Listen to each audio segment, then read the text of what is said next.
What does Hamas actually want? In December 1987, on a strip of Mediterranean coast overcrowded with refugees, a group calling itself the Islamic Resistance Movement was founded. In Arabic, its acronym spelled a word meaning zeal, Hamas. Its goal was simple. It wanted to liberate historic Palestine. Until 1948, the majority of the people living there were Palestinian, but 750,000 of them were driven from their homes, never allowed to return. At least 450 of their towns and villages were emptied, and in their place, the State of Israel was founded. In 1967, Israel occupied the remaining parts of Palestine, the West Bank and Gaza Strip, and it was in Gaza that Hamas was born. There's been a lot of interest in Hamas and its goals since the group launched the biggest attack inside Israel on October the 7th, 2023.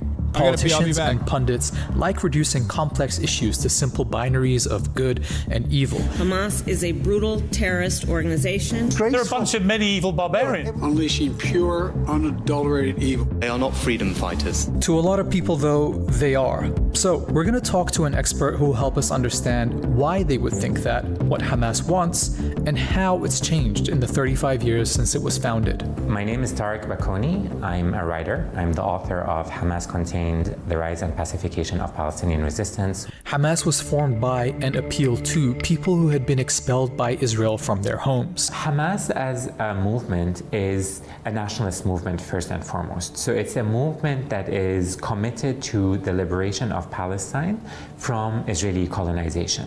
The movement has never engaged in any activities or operations outside the land of historic Palestine. Hamas grew out of the Palestinian branch of the Muslim Brotherhood, which had initially focused on charity work and education rather than confronting Israeli occupation. It was secular nationalists and leftists under the exiled Palestine Liberation Organization who led that fight.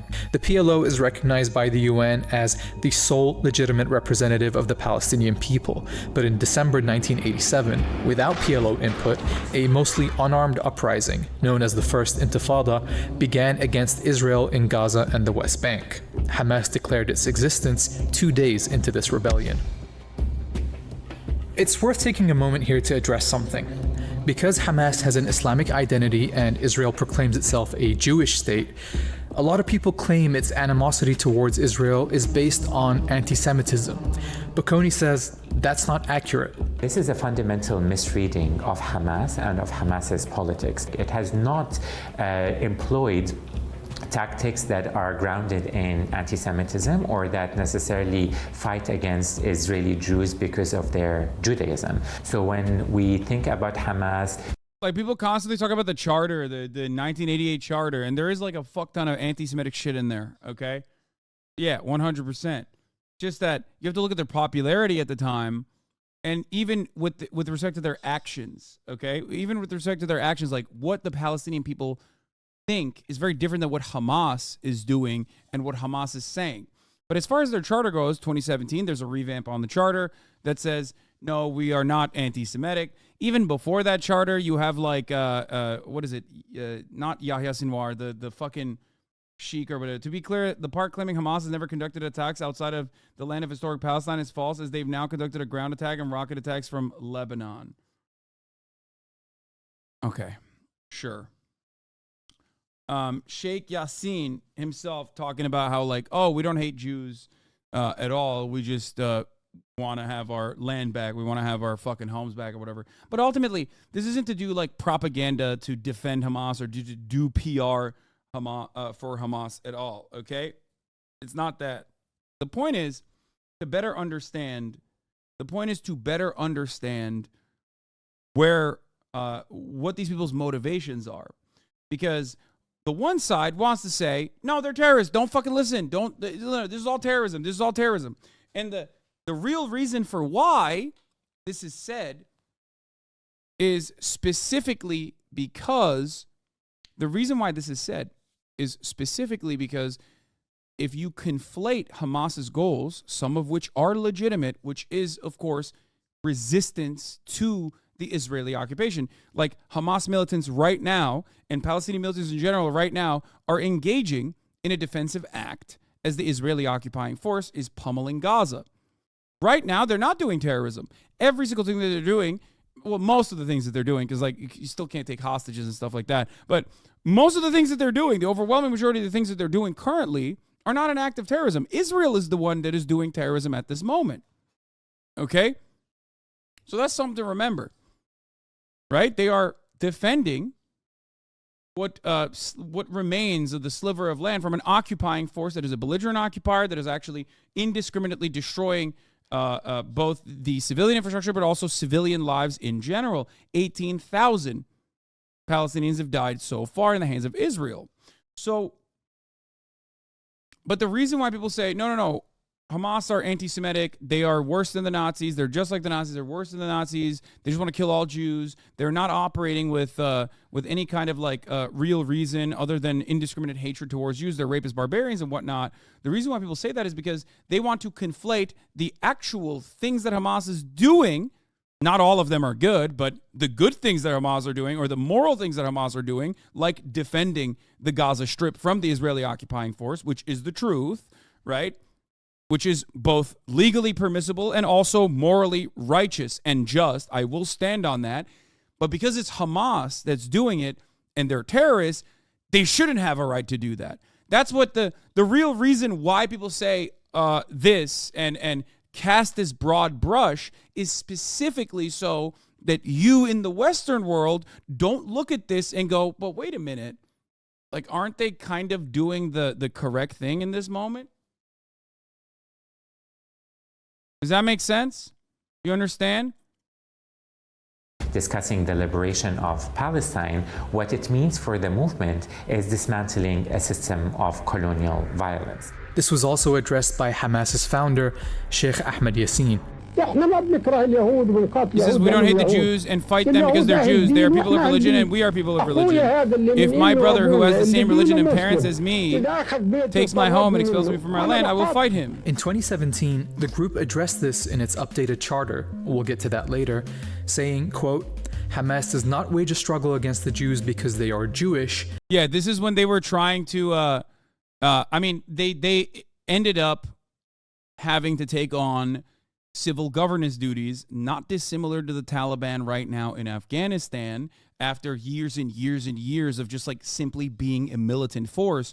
And when you have to do that, all of a sudden the situation and the calculation changes, right? Now you have to take care of 2 million people.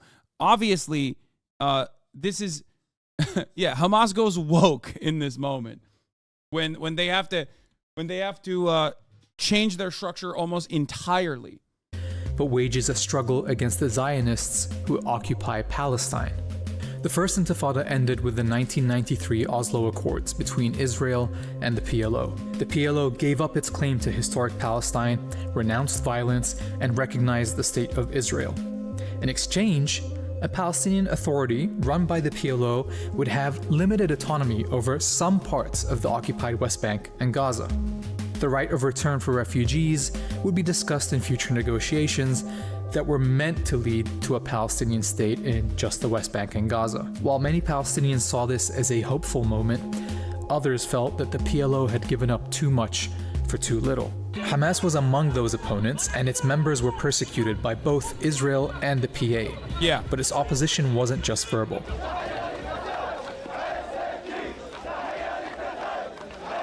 Hamas's military wing.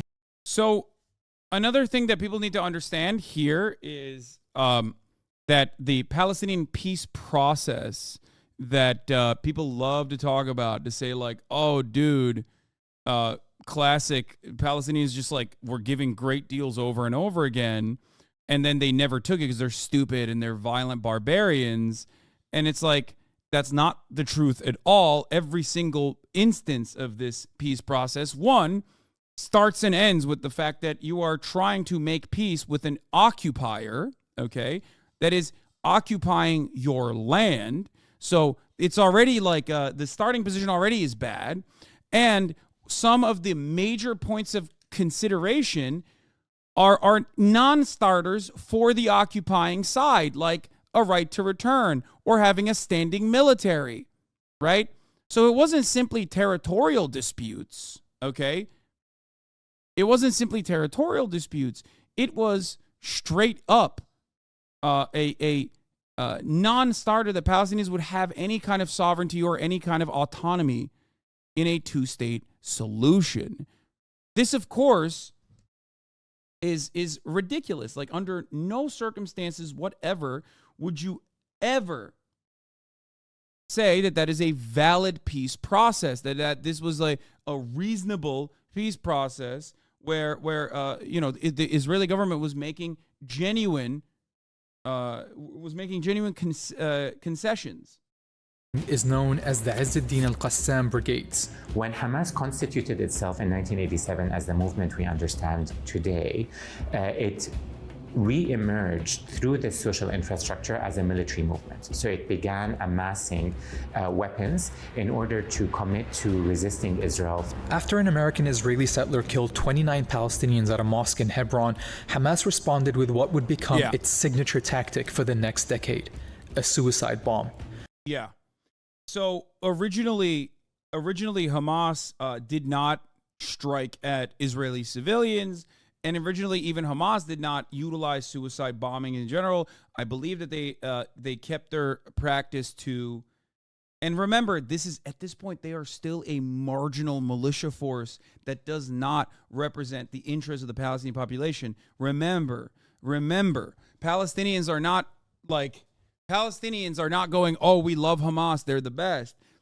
Only recently, after the worst aspects of the 75-year occupation, or specifically the peace process falling apart deliberately on behalf of the more right-wing factions and even like the centrist factions within Israel, genuinely propping up Hamas as the only force to negotiate with. And by the way, if you don't believe me, fucking listen to a former Shin Bet leader describe this in identical terms that I have time and time again, or listen to Netanyahu's own words that came out recently this past weekend, where he said he deliberately destroyed any attempt of Palestinians ever having a nation state and casting aside the Oslo Accords, right?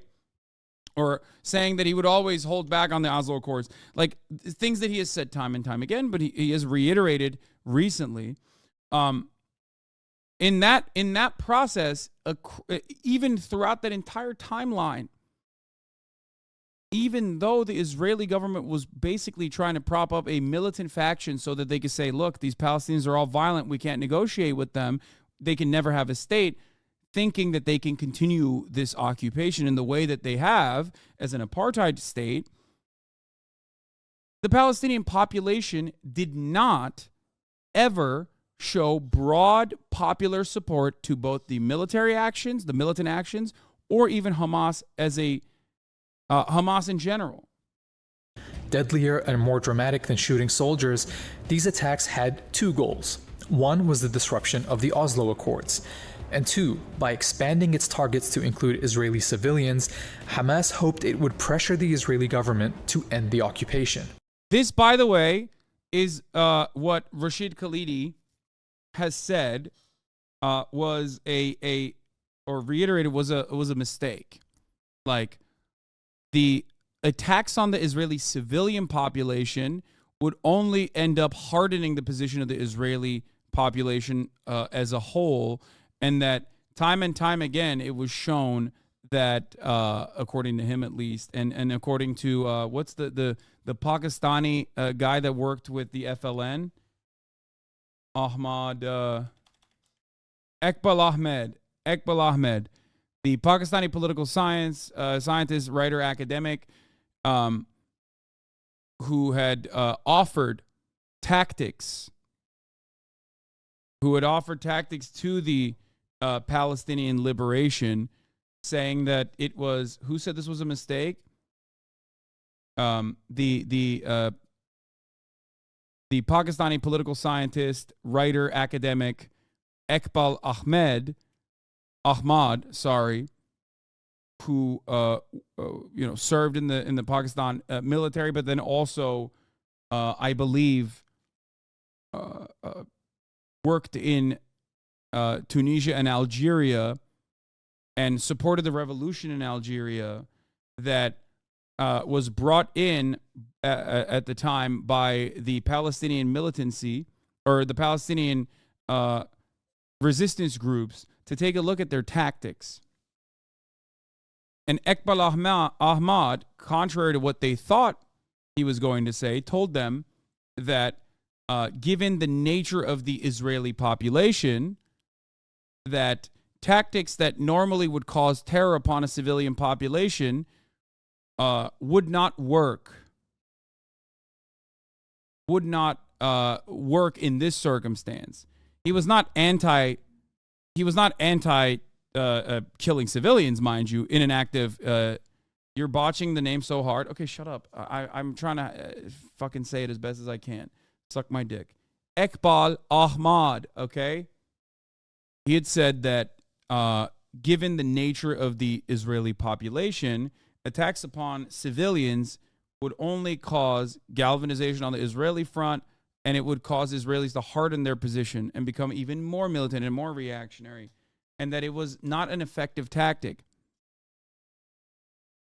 Which, of course, is understandable considering the difference between the, for example, even the Jewish population in Algeria and the Christian population and even the Muslim population in Algeria that collaborated with the French authorities and worked alongside the French, the French colonialists, and how the violence that they were subjected to was only successful in Algeria because they had somewhere to go. They could go back to France. There are a lot of Israelis who have nowhere to go. So do Israelis, though? That's not true. You're not right about that. No, I know that everybody loves saying so do Israelis. That's not true.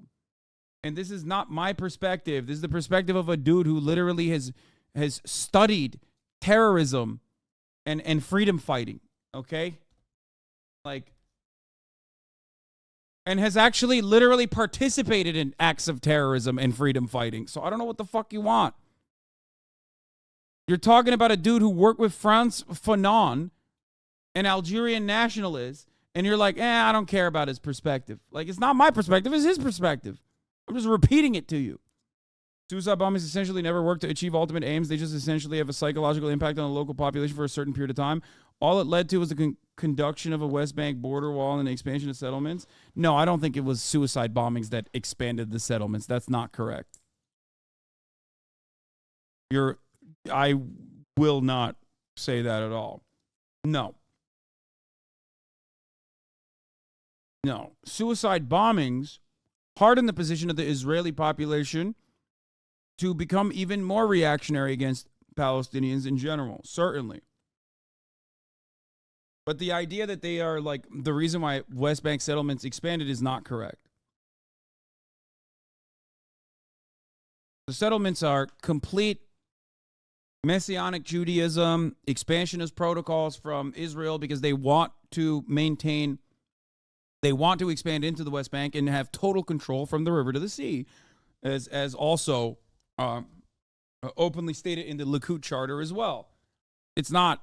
There's a material reason for it, but then also beyond that, there's also religious.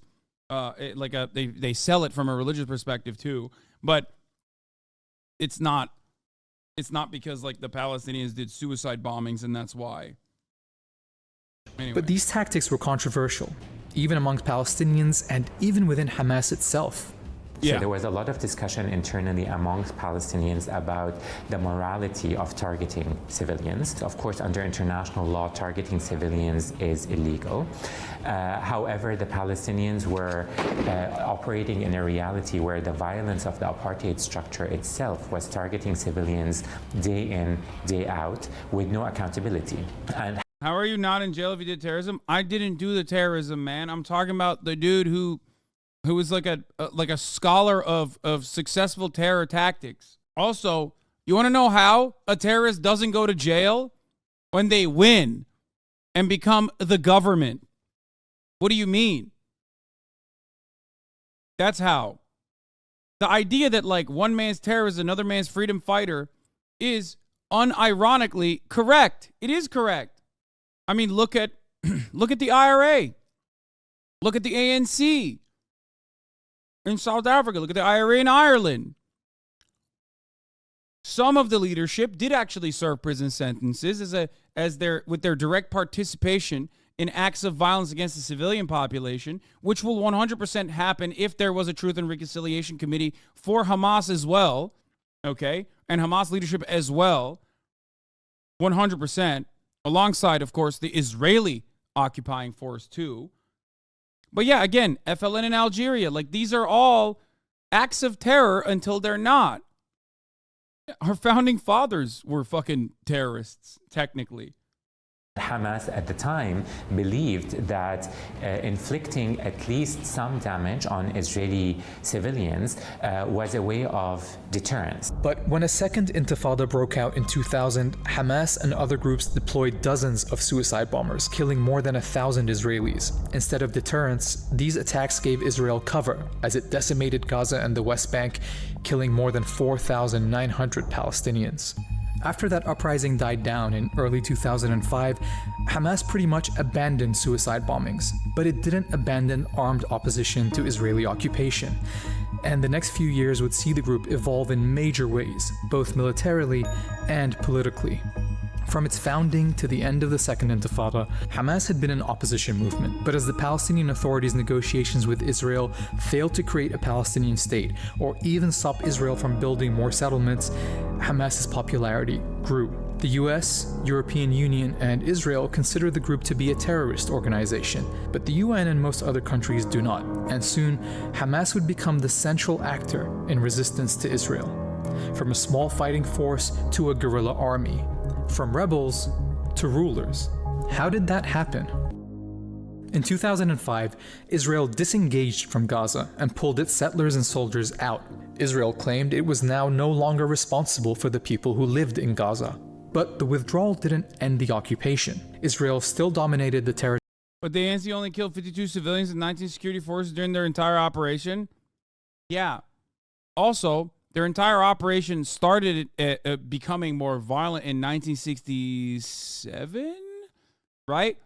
And basically fizzled out and ended in its entirety when the apartheid ended.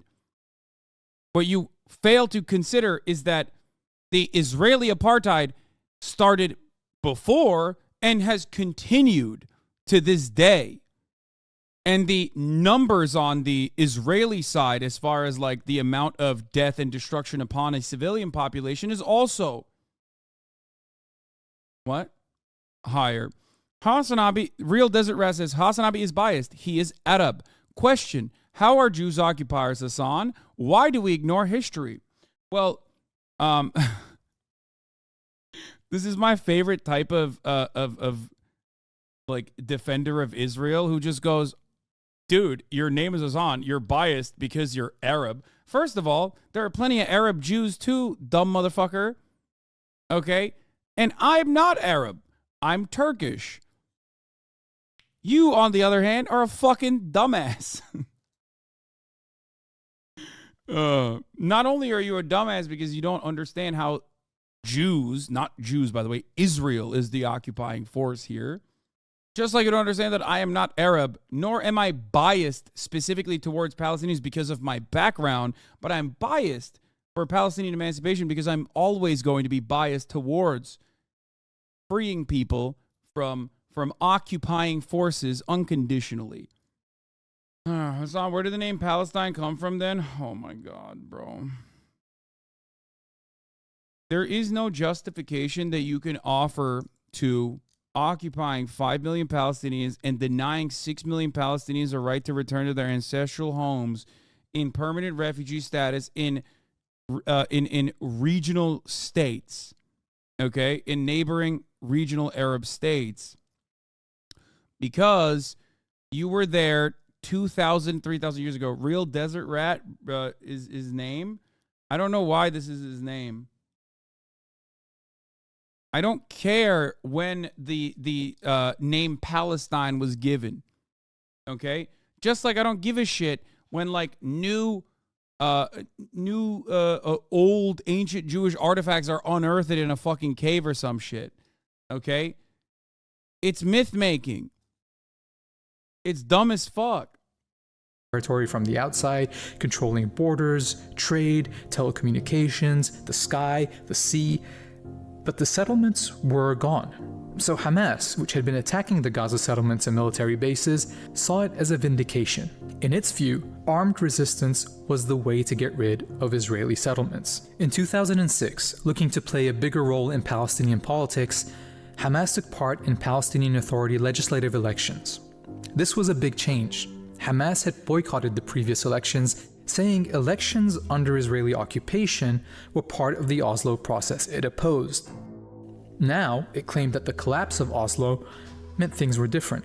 And to many people's surprise, it beat President Mahmoud Abbas's ruling Fatah party in both Gaza and the West Bank. Well, it wasn't actually surprising to the Fatah party that this was going to happen, ironically, because they were the ones who told George W. Bush not to conduct this. They were the ones who told George W. Bush, who wanted to in 2000, in one of his like acts in his administration, was that he was gonna fuck up the whole Palestinian situation too, right?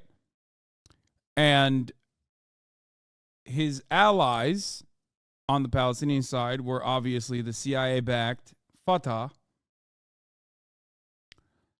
They told him, do not conduct this election. We are not ready. We are not seen by the Palestinian population as a good force. Because at this point, Israel was already utilizing the PA as a part of its security apparatus. They were arresting Palestinian leaders. They were collaborating with the Israeli occupying force. So the Palestinian population saw them as corrupt figureheads that were also enacting brutality upon the Palestinian population at the behest of Israel. They lost the election. They knew that they were going to lose it. Hamas ran on an anti-corruption ticket where they were like, listen, guys, we're Islamists. Like, sure, we're resisting against Israel militarily, but also on top of that, like, we are 100%. We're the uncorrupted new guys in the room. Please vote for us. They want a plurality. They never got the same majority governing mandate that Yasser Arafat had gotten in the first elections ever conducted, obviously. They simply got the plurality. They won over Fatah by a margin of 3%. Okay, they had 3 points on Fatah, which was not the majority, but simply the plurality. I love you, though. I agree with you on most, just not about ethnic Jews being removed from their homeland throughout history. Makes no sense as to how Israelis are occupiers then. Brother, this is a ridiculous fucking point to make. You cannot make this point. If Mongolians came and fucking took over like the entire area that they previously used to occupy, you would go, that's fucking nuts. That's an insane thing to do. Of course, you never have to imagine that because that's never going to happen.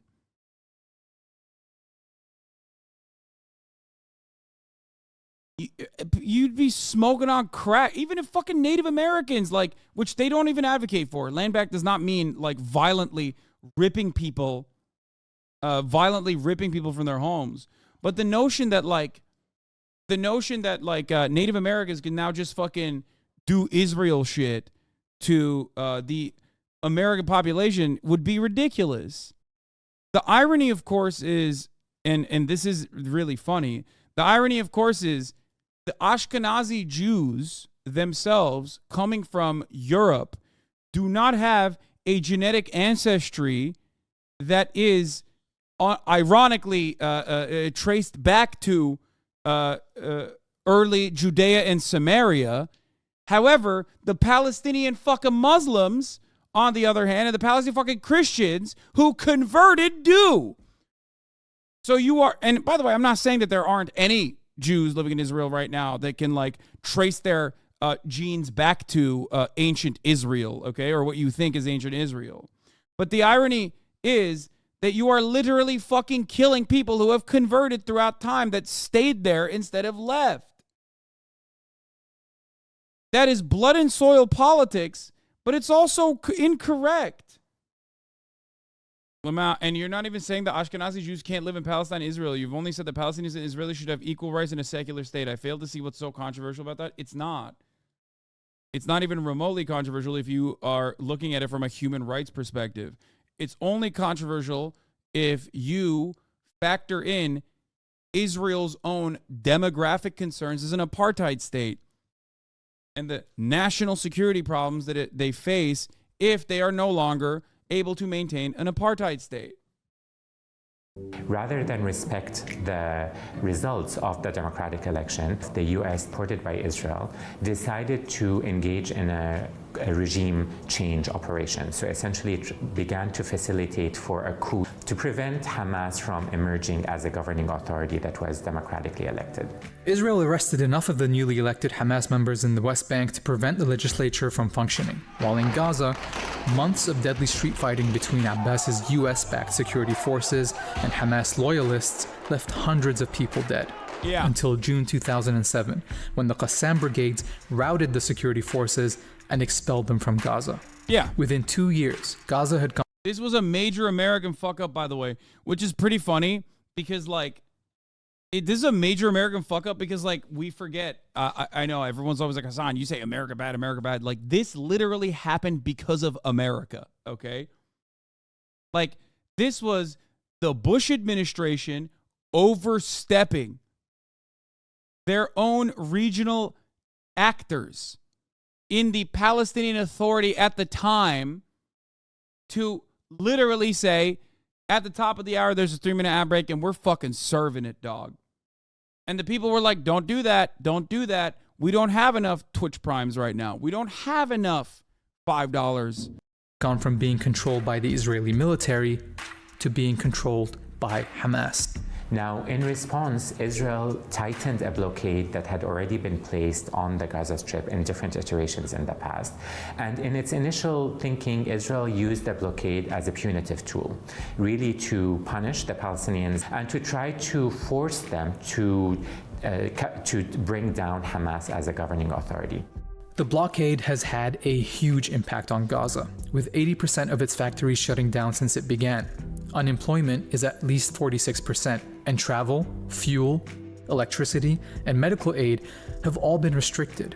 But isolating Gaza like this also served other Israeli goals. For a long time, Israeli governments have wanted to remove Gaza's population from the country's demographic equation. And getting rid of this demographic problem would allow Israel to maintain itself as a quote-unquote Jewish majority state. That's because when you include Gaza's population, there are actually as many, if not more, Arabs living under Israeli rule as there are Jews. But to keep Gaza separate, Israel has relied on what Bocconi calls a violent equilibrium with Hamas. Here's how it worked. When conditions in Gaza have become especially difficult, Hamas has often fired rockets at Israel. The response has often been a massive Israeli assault, after which a ceasefire is negotiated and some restrictions lifted for a while. There have been several major assaults in 2008 and 2009, 2012, 2014, and in 2021, which have killed more than 4,000 people in Gaza. On the Israeli side, less than 100 people were killed. Israeli officials have referred to this endless cycle of siege and violence as mowing the grass. Now, this violent equilibrium relied on the premise that there doesn't need to be a political resolution to the Gaza Strip, that Israel could deal with it only militarily, and that the blockade could continue indefinitely, regardless of the fact that it was premised on collective punishment and the forced imprisonment of 2 million Palestinians. Back in 2012, the UN warned that unless the blockade was lifted, Gaza would be uninhabitable by 2020. Meanwhile, with Gaza separated from the West Bank, Israel had a freer hand to expand its illegal settlements over there. For the sake of the millions living under its rule, and for its goal of ending Israeli colonization and occupation, Hamas looked for a solution. There were several efforts, actually, politically, by Hamas and by the Palestinian Authority to try to achieve a reality whereby the Palestinian Authority would come back into the Gaza Strip and there would be reconciliation or some form of unity.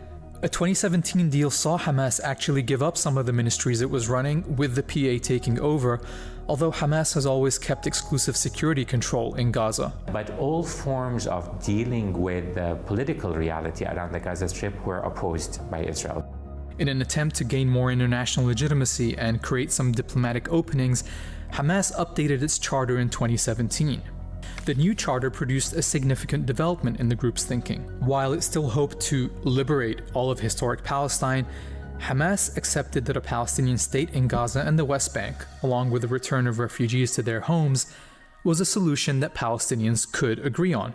Now, this is in line with the policies of many countries around the world who want to see a two-state solution. Now, for the Western policymaking community, this did not go far enough, but the movement certainly provided significant ways in which it could engage in diplomacy with Western powers. And instead of engaging with that, Western powers decided to maintain a blockade on Hamas. A year later, Hamas backed a massive, almost 2-year-long protest called the Great March of Return on Gaza's eastern boundary with Israel. Every Friday, thousands of Palestinians marched unarmed to the fence, demanding the right to return to their ancestral homes. Israel's response was to portray these popular marches as... How do I respond to people saying Al Jazeera is not reputable because they're funded by Qatar? Is that all media entities have biases, especially state media, right? And you just have to look at the actual facts that they are delivering. That's it. I don't simply say, I spend a shitload of time looking at literally right-wing sources and even Israeli sources that are on the left, Israeli sources that are on the right. Okay? I spend a shit ton of time looking at all matter of different sources. What do I do in that circumstance? Thank you, Themasius, for the TOS. I will skip that part. But it doesn't change the factually accurate information that they're delivering or the information that they're conveying. You have to look beyond simply the biases from media outlets. You have to also look at the actual information that they're delivering. And on this issue, like if you ask someone in Al Jazeera like what their perspective is on fucking, I don't know, slave labor in Qatar, obviously that is going to be very different in their coverage. But if you ask their perspective on this, it's correct. I don't ever go, BBC is British media. I will never listen to what they have to say. I always use BBC in my coverage. I use American sources in my coverage as well. I even fucking look at Fox News regularly. A form of terrorism, and they employed snipers hidden in sand dunes around the Gaza Strip, which targeted civilians, medics, and journalists. 214 Palestinians were killed and 36,000 injured, but the popular mobilization resulted in very basic coverage globally and no concessions at all from Israel. Speaking to an Italian newspaper that year, Hamas's leader in Gaza, Yahya Sinwar, who spent 22 years in Israeli jails before being released in a 2011 prisoner swap, said he was hoping for a long-term ceasefire that would end the siege. If you know war, you don't want war, he said. I'm not saying I won't fight anymore. I'm saying I want no more wars. I want the end of the siege. All the tactics that Hamas has employed, whether diplomatic or popular, have not been met with any kind of concession or even engagement from either the Israeli authorities or from the international community.